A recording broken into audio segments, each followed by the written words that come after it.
Europe 1. Et la France appelle donc Israël à cesser sans délai son opération militaire à Rafah.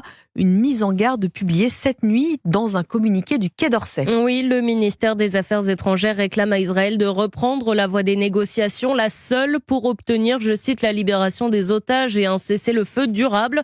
Ariane Ménage, vous êtes la correspondante d'Europe 1 en Israël, où l'armée indique poursuivre, je cite, une opération antiterroriste de précision. Qu'est-ce que ça veut dire concrètement et où en est-on ce matin ?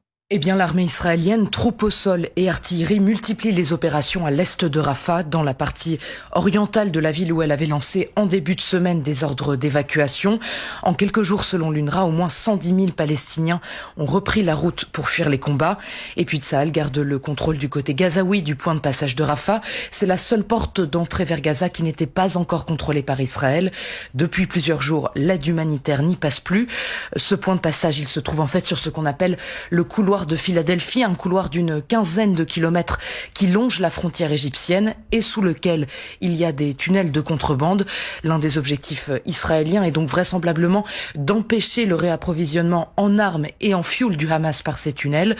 Alors pour le moment, Tsahal insiste à surmener, je cite, des opérations précises et limitées.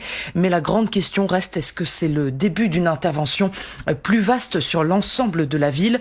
En Israël, le cabinet de guerre avait approuvé jeudi soir une expansion des opérations sans préciser quelle en serait l'ampleur. Merci Ariane Ménage, correspondante d'Europe 1 à Tel Aviv. La situation à Gaza qui s'invite à l'Eurovision dont la finale a lieu ce soir à Malmö en Suède. Mais la politique n'a pas sa place à l'Eurovision, selon le ministre français de l'Europe, Jean-Noël Barrot, qui juge inacceptable les pressions sur les artistes appelés au boycott d'Israël, représentés par la jeune Eden Golan.